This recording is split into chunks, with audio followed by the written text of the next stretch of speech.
O título da minha plenária é A Imutabilidade do Evangelho de Cristo. Hebreus capítulo 13, versículos 7, 8 e 9. Serão vários textos, tá bom? Hebreus capítulo 13, versículos 7, 8 e 9. Depois, 1 Timóteo, capítulo 6, versículos 3, 4 e 5. 1 Timóteo, capítulo 6, versículos 3, 4 e 5. Depois, 2 aos Coríntios, capítulo 11, versículos de 1 a 4. 2 aos Coríntios, capítulo 11, de 1 a 4. Prefiro ler todos os textos e depois a gente vai comentando. Gálatas capítulo 1, versículo 8 e 9. Gálatas capítulo 1, versículos 8 e 9. E o último, 1 João, capítulo 2, versículo 18. 1 João, capítulo 2, versículo 18. Minha querida da mídia vai me ajudar, como sempre a faz. Hebreus capítulo 13, versículos 7, 8 e 9. Nos diz assim, prestem atenção nos detalhes.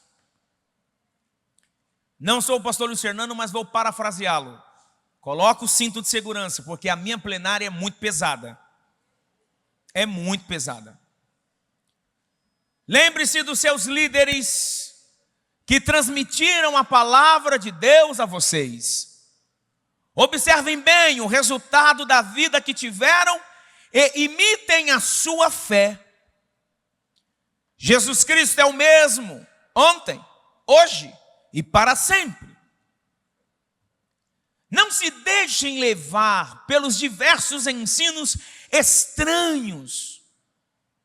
É bom que o nosso coração seja fortalecido pela graça e não por alimentos cerimoniais, os quais não têm valor para aqueles que os comem. Até o 9. Agora Timóteo capítulo 6, do 3 ao 5. Se alguém ensina falsas doutrinas e não concorda com a sã doutrina de nosso Senhor Jesus Cristo e com o ensino que é segundo a piedade, é orgulhoso e nada entende.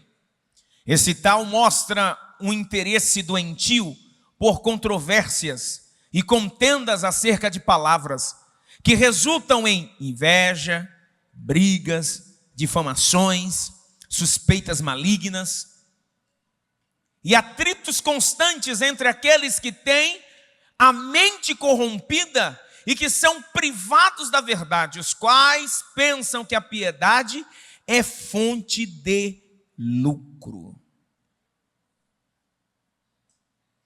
Eu acho que tem texto que não precisa nem explicar, né? 2 aos Coríntios, capítulo 11, do 1 ao 4. Espero que vocês suportem um pouco da minha insensatez. Sim, por favor, sejam pacientes comigo. Olha o que Paulo está dizendo, porque ele vai falar em seguida. O zelo que tenho por vocês é um zelo que vem de Deus. Eu os prometi ao único marido, Cristo. Ele tratando a igreja como noiva, querendo apresentá-los a Ele como uma virgem pura. O que receio e quero evitar é que, assim como a serpente enganou Eva com astúcias, a mente de vocês seja corrompida e se desvie de sua sincera e pura devoção a Cristo.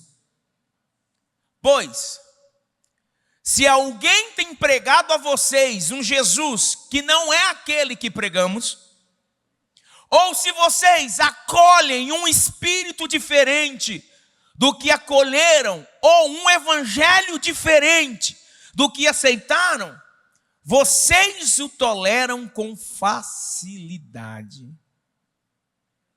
Gálatas capítulo 1, versículos 8 e 9. Eu acho que vocês estão percebendo a métrica, né? A linha. O que a Bíblia está falando sobre tomar cuidado com o desvio doutrinário. Paulo aos Gálatas agora. Mas, ainda que nós, ele se inclui, porque ele sabe que só tropeça na fala quem fala. Ainda que nós, ou um anjo dos céus, pregue um evangelho diferente daquele que pregamos a vocês, que seja anátema ou amaldiçoado. Como já dissemos, agora repito, se alguém anuncia a vocês um evangelho diferente daquele que já receberam, que seja amaldiçoado. E por último, 1 João 2,18, esse aqui é para fechar com chave de ouro a sequência das leituras. Filhinhos, esta é a última hora. E, assim como vocês ouviram que o anticristo está vindo, já agora muitos anticristos têm surgido. Como assim? Se o anticristo ainda virá, como que tem anticristos se manifestando? São diversos anticristos? Não. João está falando, em primeiro lugar, do anticristo, que escatologicamente há de se manifestar. Todavia, ele está também denunciando a manifestação do engano que já existe. Anticristos aqui é a figura daquele que tem como função e objetivo apregoar um Jesus que não é real, um evangelho que não é real. Ou seja, nós sabemos que o anticristo vai se manifestar, e nós que somos pentecostais e que acreditamos no pré-tribulacionismo, a igreja será arrebatada antes da grande tribulação, não teremos contato com o anticristo escatológico, mas hoje nós temos contato com diversos anticristos que são os enganadores, pregadores da mentira. O mundo está em uma constante mudança, uma translação moral, ética, espiritual, filosófica e entre outras coisas.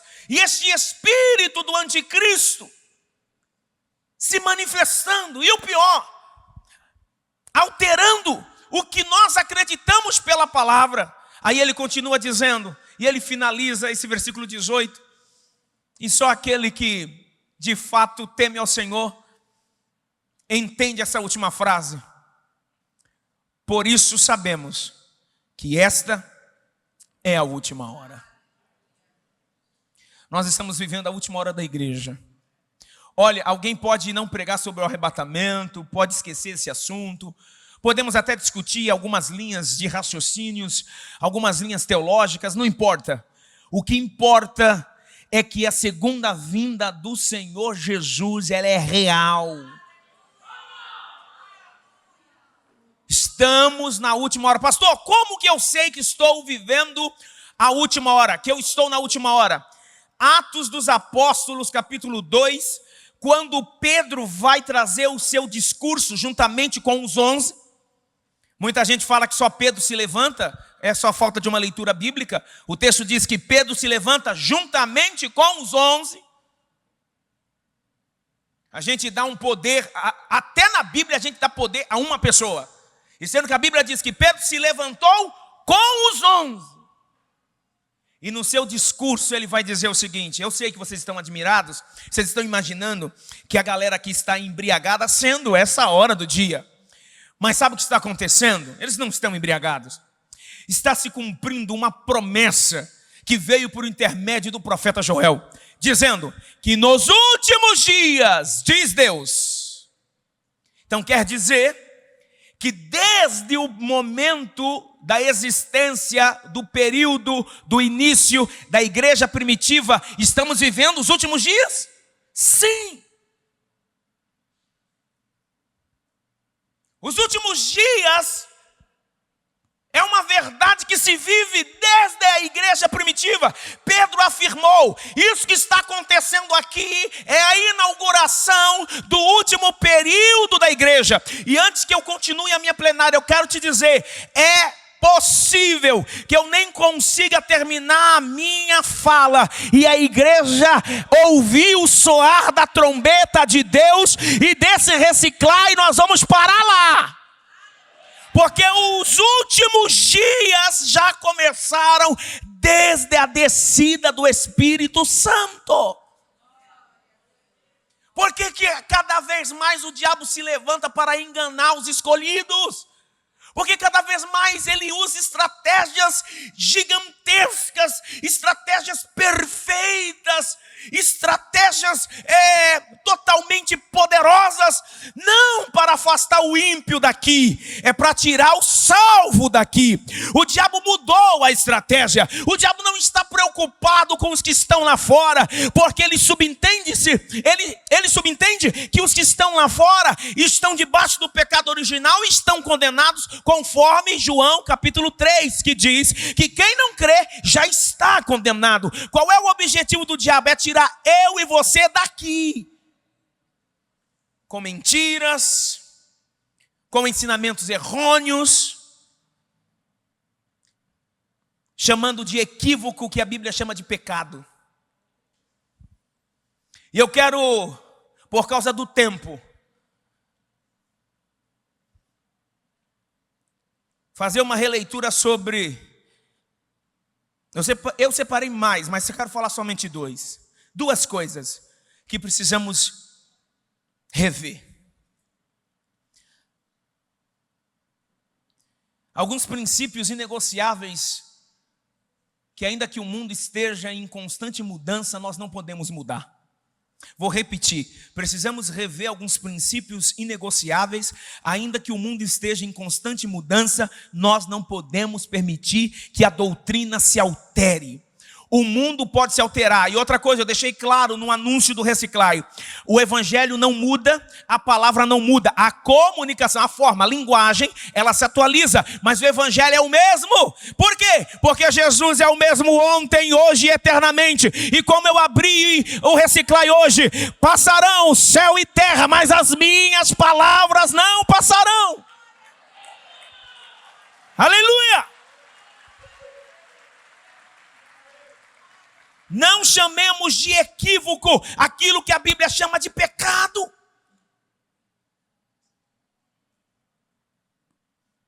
Temos que dar um nome à coisa. E aqui é uma galera que está configurada em pastores, evangelistas, missionários, diáconos, cooperadores, líderes de departamento, diversos colaboradores. Então você está preparado para ouvir o que vai ouvir. Estamos confundindo estratégia com o adultério da palavra. Metodologias com o adultério da revelação. Muda-se tudo. Mas esse livro permanece o mesmo. E eu quero falar pelo menos 2 princípios. E o primeiro, quer anotar? A heterossexualidade.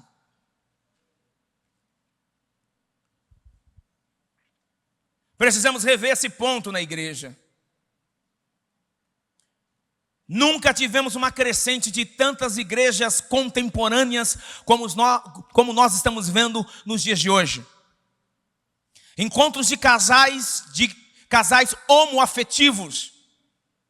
Igrejas, ministérios crescendo. E alguém um dia me perguntou a seguinte coisa, Jefferson: se a igreja não é de Deus, por que cresce? Quem diz que só a igreja de Deus cresce? a igreja do diabo também cresce. Quem diz que só a verdade aparece, a mentira também aparece? A heterossexualidade precisa ser revista. Precisamos voltar a falar sobre isso. Me perdoem, eu já peço perdão, mas está faltando homem de verdade na igreja e mulher de verdade na igreja. Eu sou terapeuta de casais e posso te afirmar, uma das situações que mais se apresentam em um gabinete pastoral é a falta de entendimento do papel masculino, a falta do entendimento do papel feminino. Estamos com inversão de valores. E hoje, quando se fala de sexo na igreja, não pode falar, você não pode trazer à luz das Escrituras o que a Bíblia fala sobre sexo. Por que não? A Bíblia é um livro que expõe a heterossexualidade à luz do propósito original. E eu vou mostrar para vocês, várias pessoas que não concordam com a heterossexualidade afirmam que a Bíblia não fala sobre a heterossexualidade nem sobre a homossexualidade. Vários pastores que defendem esse livre movimento, essa livre escolha, afirmam que a Bíblia não condena a prática homoafetiva, que no Novo Testamento não há um texto, uma afirmação que há uma condenação ou que a heterossexualidade é a escolha de Deus. É que eles não estudaram no CETEPAV, não fazem parte da palavra de vida e não vieram no Reciclai. Porque eu vou te mostrar que Jesus, antes de falar de matrimônio, ele falou da heterossexualidade. Por favor, abra sua Bíblia. Todos precisam abrir e devem riscar sua Bíblia, marcar sua Bíblia. Pinta sua Bíblia nesse texto. Mateus 19. Versículos 3, 4, 5 e 6.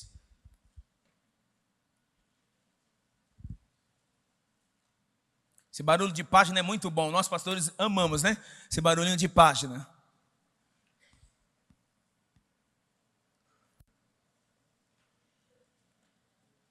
Olha o que diz. Alguns fariseus aproximaram-se dele para pô-lo à prova e perguntaram-lhe: é permitido ao homem divorciar-se de sua mulher por qualquer motivo? Qual seria a lógica? Jesus já respondeu sobre o divórcio, sim ou não? Sim ou não? Você pergunta sobre água, alguém tem que responder sobre água, mas alguém responde sobre areia. Jesus deixou claro que não basta tratar sobre divórcio sem esclarecer o que é casamento. Um dos grandes motivos que levam alguém ao divórcio é a falta do entendimento do que é casamento. Porque para alguns casamento é somente uma união de corpos, ou morar debaixo do mesmo teto, ou dividir, quem sabe, as contas. Não! Casamento é muito mais do que isso. Mas vamos lá, olha a resposta de Jesus. Ele respondeu: vocês não leram que no princípio o Criador fez homem e mulher? Peraí, Jesus, eu não estou te perguntando sobre criação. Eu estou te perguntando sobre divórcio. Aí Jesus volta e vai dizer a mesma coisa. Vocês não leram que no princípio o Criador os fez homem e mulher? Não, eu estou perguntando sobre divórcio. Não, peraí. Vocês não leram que no princípio o Criador fez vocês, macho e fêmea, os fez homem e mulher? Versículo 5. E disse: por essa razão, o homem deixará pai e mãe, e se unirá à sua mulher, e os dois se tornarão uma só carne. Vocês não leram que no princípio o Criador os fez homem e mulher, e por essa razão vão deixar pai e mãe, vão se unir, o homem e a mulher, e serão uma só carne? Jesus, ele sempre utilizou um método socrático Sócrates veio antes de Cristo. E há na filosofia a ideia da metodologia socrática, não só em uma linguagem metafórica, mas uma questão de perguntas. Jesus sempre respondeu pergunta com outra pergunta. Até porque Jesus sabia da intenção de quem o interrogava. E olha, antes de falar de divórcio, ele fala de casamento. Mas antes de falar de casamento, ele fala sobre sexualidade. E eu gostaria que você pudesse anotar, se você quiser. Jesus, ao responder, fala de 2 tipos de uniões. 2 tipos de uniões. A primeira é a união heterossexual e a segunda é a união matrimonial. Quem disse que Jesus não falou de união sexual? Claro que falou. Quando ele disse, não leram que no princípio o Criador os criou, os fez homem e mulher? Antes de falar da união matrimonial, ele falou da união heterossexual. Agora o que me chama a atenção, pastor André e demais homens e mulheres de Deus aqui, Jesus é tão cirúrgico que ele poderia ter dito assim, vocês não leram que no princípio Deus criou pessoas, uniu pessoas? Ele poderia ter falado isso, pastora Francisca, mas ia ser uma lacuna gigantesca para uma verdade subjetiva. Ah, tá vendo aí? Ele uniu pessoas. Pessoas podem ser homem, mulher. Não, ele é cirúrgico. Ele fala, não leram que no princípio o Criador uniu homem e mulher? Os criou homem e mulher? Uniu homem e mulher? Antes da união matrimonial, ele uniu a heterossexualidade. União heterossexual e união matrimonial. Não há matrimônio fora da união heterossexual. Nós, Palavra de Vida, nesta manhã no Reciclai, precisamos renovar a nossa convicção a respeito da heterossexualidade. Eu sei, a igreja está aberta para todas as pessoas, até porque o evangelho tem que ser ministrado a todas as pessoas. É bem-vindo em nossos cultos, é bem-vindo em nossas igrejas, todas as pessoas com todas e quaisquer orientações sexuais. Mas no momento de um discipulado, no momento de uma orientação, no momento de uma pregação, não podemos deixar que a doutrina seja dita de uma maneira totalmente inversa da verdade. É necessário continuarmos dizendo, a união que Deus aprova é a união heterossexual. A imutabilidade do evangelho precisa ser verdade em nossos púlpitos, em nossas conversas, em nossa roda de conversa, em nossos encontros. Mas o amor à luz dos olhos de Deus é a união entre homem e mulher. Amor à luz dos olhos de Deus é a união heterossexual. Nós estamos vivendo o último momento da igreja na face da terra, e cada vez mais o diabo vai querer confundir teologia com sociologia, teologia com antropologia, teologia bíblica com a teologia do amor. Não, meus irmãos, custe o que custar, nós temos que ir até o fim dizendo, Deus ama tanto o hétero quanto o homossexual. Deus ama tanto um como o outro, mas o seu perfil de propósito é a heterossexualidade. Não podemos abrir mão disso. Não podemos. E olha que eu não vou nem usar texto do Antigo Testamento, porque eles gostam de acusar a gente. Vocês só usam texto no Antigo Testamento. No Novo Testamento não fala. Quem disse que não fala? O mestre falou. O mestre falou. O mestre falou. E Jesus usou uma metodologia sem gritar, sem bater. Ele responde sobre divórcio, mostrando a verdade original. No princípio, o Criador os fez homem e mulher. Irmãos, cuidado. Nós estamos chamando de delicado o que a Bíblia chama de pecado. Cuidado. Cuidado você que dança. Cuidado você que toca algum instrumento. Cuidado você que canta. Cuidado você que prega. Cuidado. Geralmente quem faz parte das artes cênicas tem uma sensibilidade poética, tal. Cuidado. Não se permita ser guiado por uma sensibilidade que pode te levar a um nível terrível, complicado e que desagrada a Deus. Cuidado.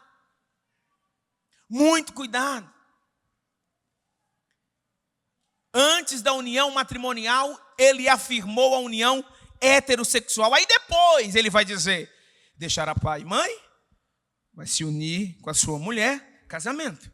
Mas antes de falar sobre casamento, pastor Arlete, ele falou da união heterossexual. Irmãos, sabe quantas pessoas eu já atendi? E graças a Deus que eu as atendi, porque tiveram coragem de pedir ajuda, dizendo, pastor, eu tenho um problema. Eu tenho um desejo sexual pelo mesmo sexo. Eu vou morrer e muitos de vocês não vão nem saber quem são. Porque gabinete é gabinete. E a primeira coisa que eu falo para as pessoas que me procuram é o seguinte, eu acredito que os pastores também façam isso. Parabéns pela sua coragem. Serão lutadores até Jesus voltar.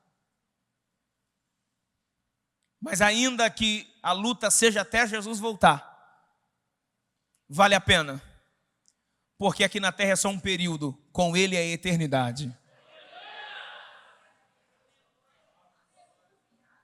A imutabilidade do Evangelho precisa ser pregada, meus irmãos. A imutabilidade do Evangelho precisa ser anunciada. A união matrimonial existe, mas o que estrutura a união matrimonial é a união heterossexual. Cuidado. Alguns pastores que nós admirávamos, não vou citar os seus nomes porque eu não quero dar ibope a eles, que no passado eu cresci lendo o livro deles ou ouvindo eles, hoje estão caminhando no neoliberalismo. A neo-ortodoxia significa neoliberalismo. Uma teologia liberal. Primeiro, retirando da Bíblia o sobrenatural. Já tem pastores e teólogos que não acreditam que Deus abriu o mar vermelho, porque arqueologicamente querem achar uma passagem pelo canto lá do mar vermelho em uma época que maré baixa. Meu irmão, se você quiser provar isso, não tem problema. Eu gostaria de você provar para mim como uma galera é morta com água no tornozelo. Eu não tenho problema de você falar que o mar não se abriu. Você vai ter problema para dizer como um grande exército morre afogado com água nos tornozelos. O neoliberalismo está querendo tirar o próprio Deus da Bíblia, o sobrenatural da Bíblia e principalmente a doutrina da palavra. Eu não posso me deixar levar pela secularização. Cuidado, anotem essa palavra, secularização. O que significa secularização no contexto da mensagem de hoje? Quando o mundo com suas práticas, o mundo secular com suas práticas tornam-se verdade no mundo eclesiástico. Sabe o que é? É pelo amor, sim, é pelo amor. Nunca nesta igreja aconteceu e nunca vai acontecer de qualquer pessoa ser colocada para fora. Não, a mesa da ceia é inclusão, não é exclusão. Mas a Bíblia vai dizer, vinde a mim, todos que estáis cansados e sobrecarregados, que eu vos Tomai sobre vós o meu. Então olhe para mim. Você chega com cargas de um contexto secular. Aqui Jesus te liberta desses contextos. Mas aí te entrega um jugo, um fardo, que o dele é suave. Então, eu concluo esse primeiro tópico te dizendo: a graça tem peso, a graça tem peso, a graça tem peso, a graça tem peso. Se você acha que pesada era a lei, você não conhece a graça, porque a graça pesa mais que a lei. Uma graça barata que nós estamos ouvindo aí, minha gente. Cuidado, querido pregador, querido pastor dirigente, querido líder de departamento, que para querer agradar o grupo, ministra uma graça barata, que ele perdoa tudo, que ele perdoa todos. Pastor, então perdão é mentira? Não, não, ele perdoa todas as coisas, se houver arrependimento. Mas não se esqueça que arrependimento não é uma confissão somente, arrependimento é posicionamento. A Bíblia diz que aquele que confessa aí, não é somente confessar, é confessar e deixar. E o último ponto, na verdade, eu teria outros pontos, mas eu quero aproveitar esses últimos minutinhos para falar de um outro assunto pesado que a gente precisa rever. Divórcio. O reciclar é para isso.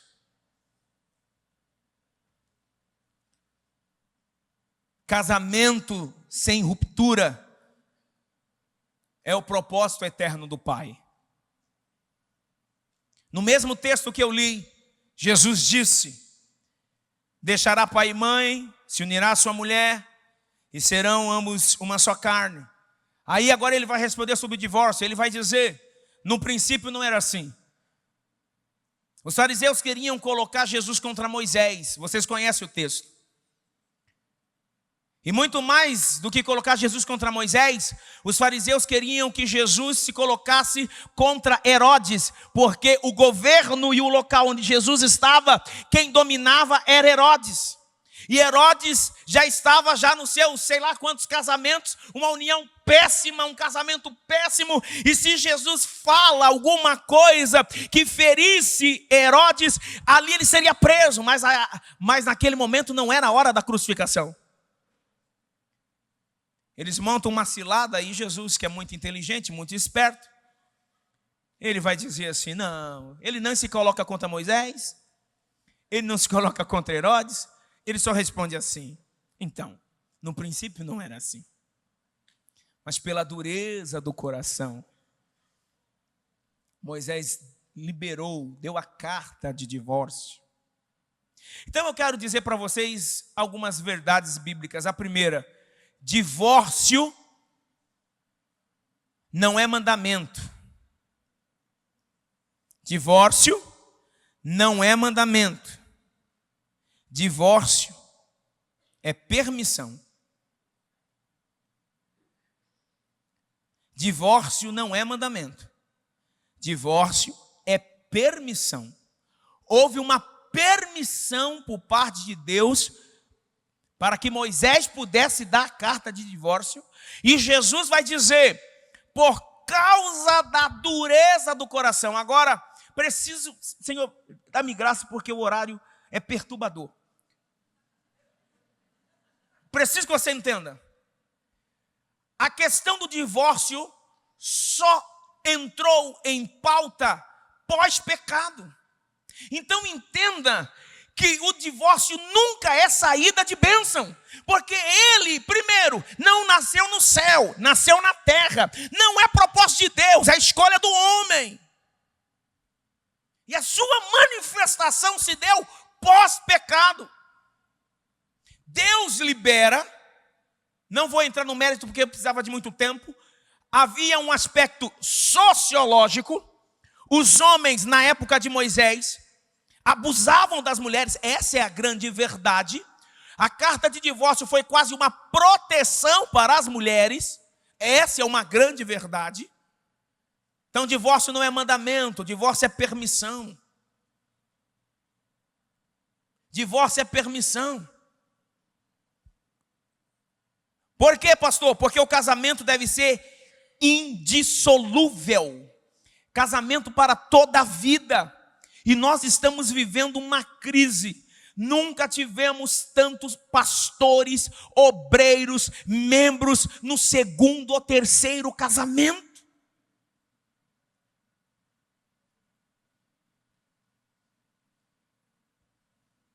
Eu preciso que você olhe para mim do jeitinho que você está olhando. Porque o evangelho não é brincadeira, gente. Uma vez casado, é até que a morte vos separe. Quem está no seu segundo casamento, não quero que saia daqui ofendido e nem desesperado, já enxergando o inferno.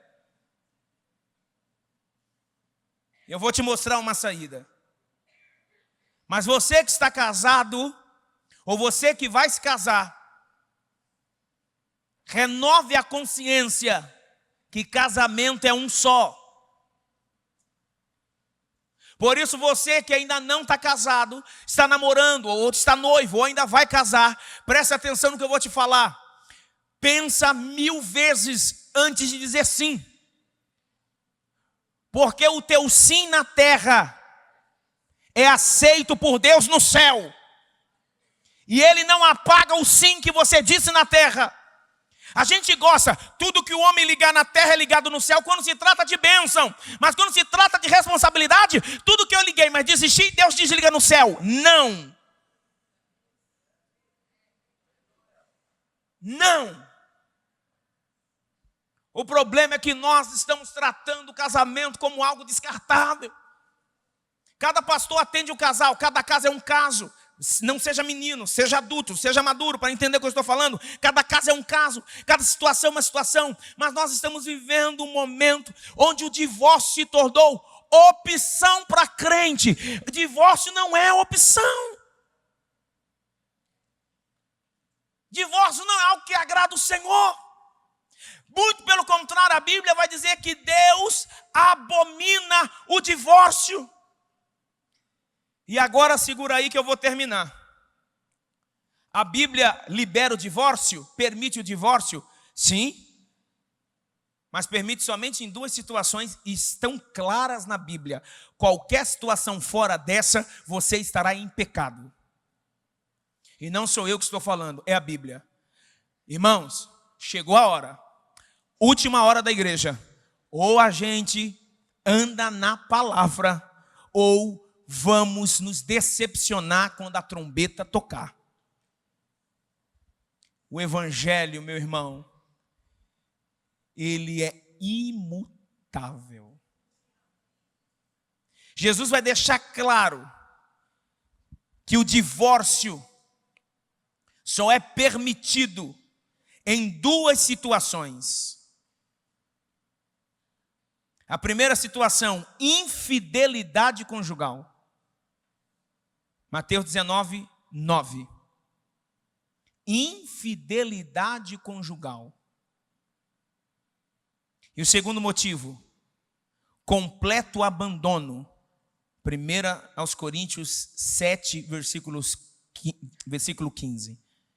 Infidelidade conjugal e abandono completo. Não tem outro motivo. Sabe por que lá na época de Moisés, o motivo que eles pediam o divórcio? Não estou gostando da aparência. Não estou gostando mais. Você como líder, já atendeu algum casal em crise e que queria se separar e você quando vai ver o motivo, é um motivo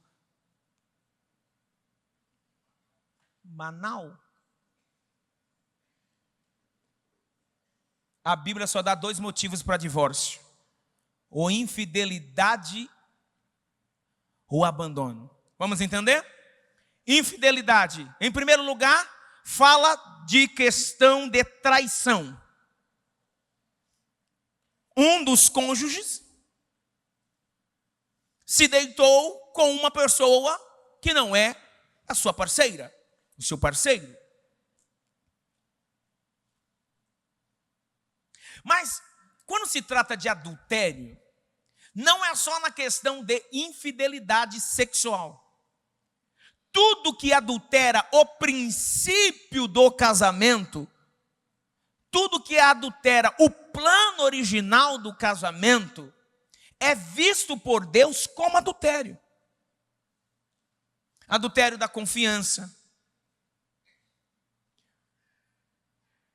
adultério da lealdade, adultério sexual.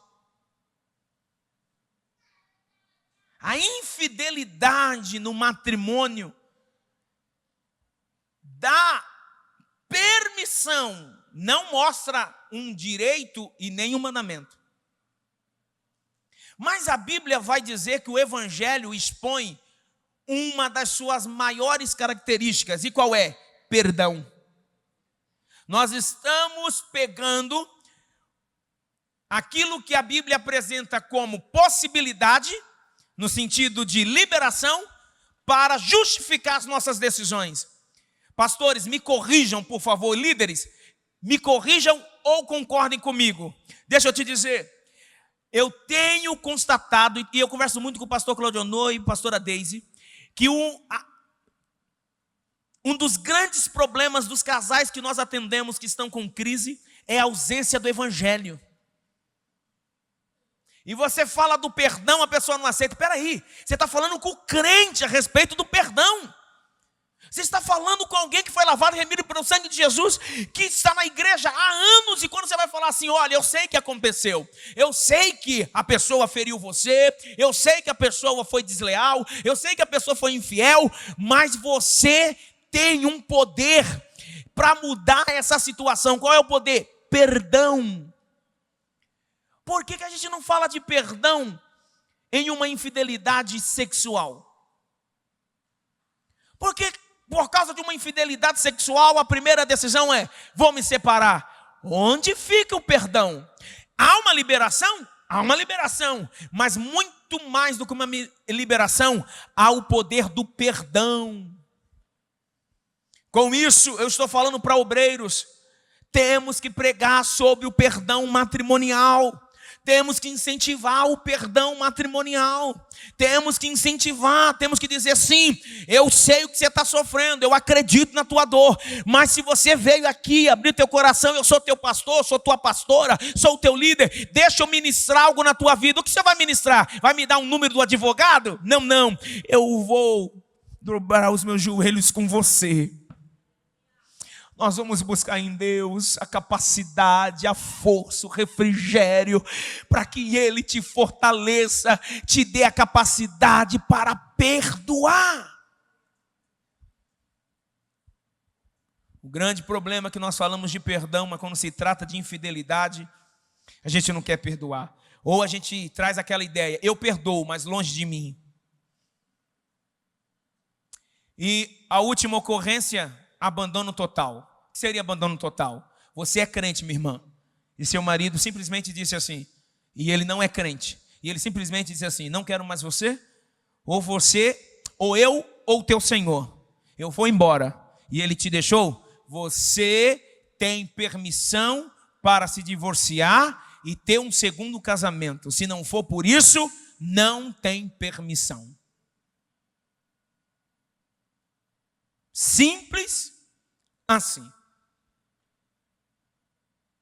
Simples assim. Mesmo assim, você ainda vai atrás. Olha, tem vários casos aqui na igreja que infelizmente chegaram ao divórcio, mas nós pastores somos testemunhas que uma das partes lutou, hein? Estou mentindo, pastor Claudinho? Estou mentindo, pastora Márcia? Os pastores sabem disso. Lutou, hein? Pastor, eu não desisto do meu casamento. Hein, pastora? Quantos casos, hein? Você vai... Pastor, eu não desisto, mas a outra parte já desistiu. Mas essa parte aqui, não desvio meu casamento, eu vou lutar. E você aconselha. Dado o momento, você não vai falar. Dado o momento, até você quer falar, larga logo essa desgraça. Jefferson, porque o cara fica anos insistindo e o outro lado só tira sarro. Não quero.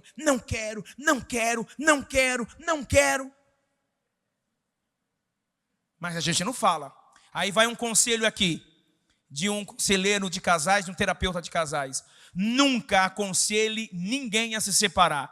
Primeiro, porque você não pode trazer sobre as tuas costas um peso que não é seu.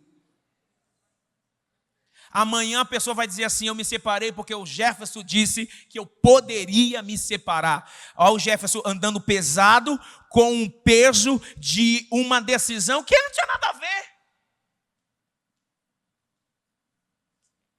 Abandono também é a característica, sabe do quê? Quando um dos cônjuges abandonou um dos maiores princípios da união matrimonial. E vou citar, na verdade eu não vou falar só um não, vou falar alguns. Proteção, projeção, sustento, responsabilidade. Infelizmente tem algumas irmãs que quando se casaram, viam um homem, mas quando entrou em casa, percebeu que era um menino. E abandona a sua responsabilidade. E abandona a sua responsabilidade. E abandona a sua responsabilidade. Por isso, meus irmãos, a prevenção é a melhor coisa. Nós, pastores e líderes, precisamos aprender mais a aconselhar solteiro do que casal. Temos que aconselhar os solteiros. Temos que ministrar sobre a vida dos solteiros. Eu falei com a Maria, tem 2 domingos, e me coloquei à disposição para ministrar aos solteiros de nossa igreja. Sabe por quê? Porque ou você investe na prevenção, ou você investe na orientação, ou você antecipa situações, essas mesmas pessoas serão amanhã futuros aconselhando-os de um divórcio. A infidelidade diz respeito à violência. E aqui eu termino.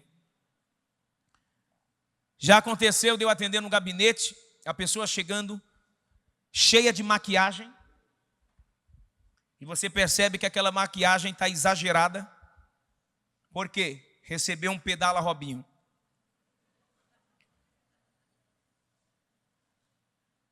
O cara foi violento, bateu. Deus é minha testemunha. Eu sempre falo a seguinte coisa: pecado se trata com a Bíblia, crime se trata na delegacia. Você quer que eu te leve na delegacia? Não, pastor, vou perguntar pela segunda vez. É igual os casos de assédio ou pedófilos que nós, pastores, aqui na Igreja Sede já atendemos. Todas as pessoas que vieram denunciar alguém por assédio sexual, infantil, a nossa fala é a mesma. A delegacia fica ali. Você quer que a gente te leve? A maioria diz não. E depois acusa a igreja que a igreja é parcial, está passando a... Não. Nem chora aqui, querida, nem chora. Vamos chorar lá na delegacia. Porque pecado se trata com a Bíblia. Crime se trata com a lei. O cara que levantou a mão uma vez, vai levantar a segunda, vai levantar a terceira, vai levantar a quarta, se você não se posicionar. Não estou dizendo para você se separar.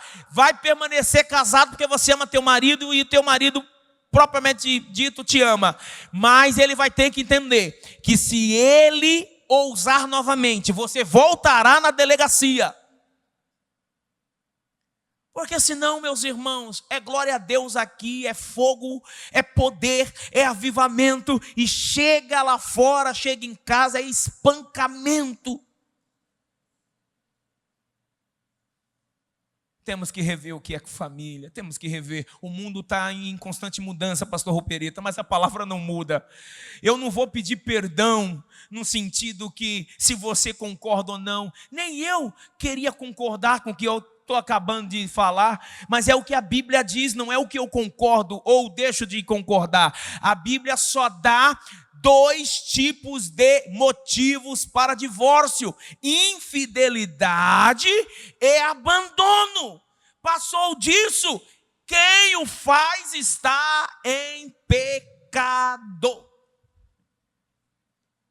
E a Bíblia vai dizer que o pecado que a pessoa está é o pecado de adultério. Só para te deixar claro. Pastor, e agora? Estou no meu 2º casamento. Vou me matar agora. Agora a casa caiu para o meu lado. Volto a dizer, cada caso é um caso. Nós temos dirigentes que estão no 2º casamento. Temos obreiros que estão no 2º casamento. Quem sabe, em algum momento nós deixamos passar e não percebemos. Quem sabe, de alguma forma, isso passou. Mas o que viveu, viveu. O que passou, passou. Mas eu estou aqui na autoridade de Deus e na autoridade do pastor Luiz Fernando. Tivemos quase 3 horas de conversa há 3 semanas. E ele, humildemente como ele é, me fez uma pergunta, como ele sempre faz, se ele precisar. Ele disse assim: seja sincero comigo, Labareda. Ele me chama de Labareda. Eu não estou errando nessa questão de divórcio? E minha resposta para ele é: todos nós estamos errando. Todos nós. Deus não mudou, a palavra não mudou, o evangelho não mudou. E o que fazer se eu já perdi o meu 1º casamento, estou no meu 2º casamento, e agora? Eu largo essa mulher e tento buscar outra? Eu largo? Não se desespere. Existe a questão do confessar a culpa. Deus perdoa qualquer pecado, entre eles o pecado de adultério. E quem está no 2º casamento sem motivos que eu vos apresentei, que valida, está em adultério. E deve confessar esse adultério diante de Deus. E deve dizer: Deus, e agora? Estou no meu 2º casamento e não foi por esses motivos. Confessa o teu erro e segue a tua vida. Deus perdoa todos os pecados e não será esse que ele vai deixar de perdoar. Tem palestrantes, pastores são radicais. Não, você tem que voltar para sua primeira esposa. Não, você vai destruir 2 casamentos, 2 famílias? Não. Senhor, eu faço a maior oração da minha vida. Senhor, eu sei que eu também fui um dos motivos da minha separação. Eu confesso o meu erro, me perdoa. Eu vou investir nesse meu casamento, nessa minha união atual, como nunca investi em toda a minha vida. Não vou errar o que eu errei, não vou me equivocar no que eu me equivoquei, vou melhorar no que eu preciso melhorar, mas eu confesso, me perdoa. Se eu estou vivendo debaixo de um adultério, se eu estou vivendo debaixo de um pecado, eu confesso esse pecado e peço perdão ao Senhor. Então ninguém vai sair daqui desesperado dizendo: e agora? Ou eu mato ou eu morro. Não. Se o motivo que te levou a se separar não está dentro dessas 2 questões, chegou a hora de você fazer uma reflexão e se lançar aos pés do Senhor e pedir perdão, se arrepender e falar: Senhor, é daqui para frente. Daqui para frente não vou errar mais. E eu já vou liberar para o almoço. Nós vamos rever as pessoas que a gente convida para cantar na igreja, rever as pessoas que a gente convida para pregar. Veio cantar aqui na igreja Clebe Lucas. Todo mundo gosta do Clebe Lucas. Está no 3º e agora já está no 4º casamento. A incoerência gera divisão. Se nós falamos que divórcio é pecado, por que a gente aceita pessoas com 3º, 4º casamento? Perder um casamento já não deveria, mas perdeu o 2º, perdeu o 3º, perdeu o 4º. Que Deus nos guarde, meus irmãos. A palavra é imutável. Eu gostaria que você, neste momento, pudesse baixar a tua cabeça. Se você está do lado da sua esposa, segure na mão da sua esposa.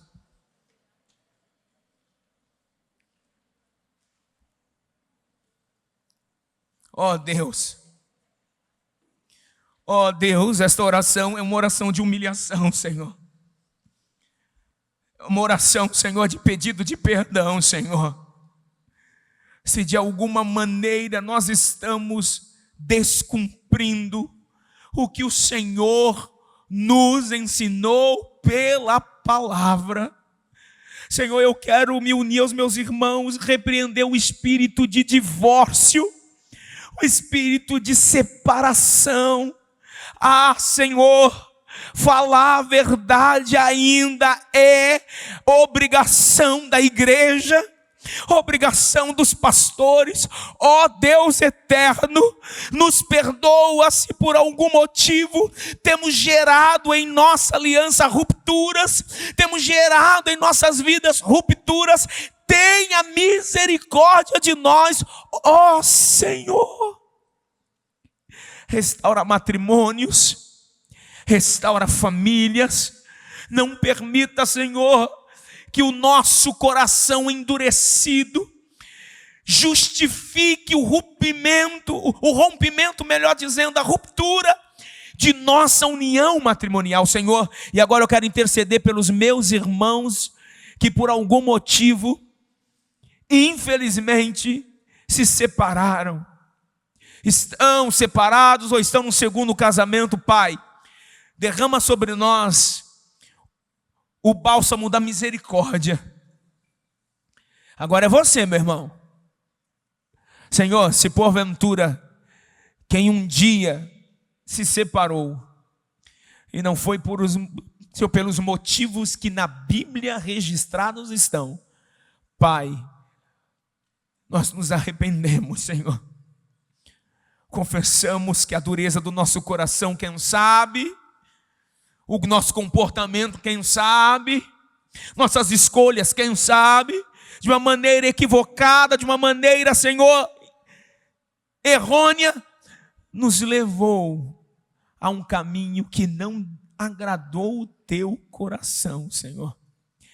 Nos perdoa, refaz as alianças e, como tu sempre dissestes, vá e não peques mais. Em o nome de Jesus te pedimos. Amém e amém.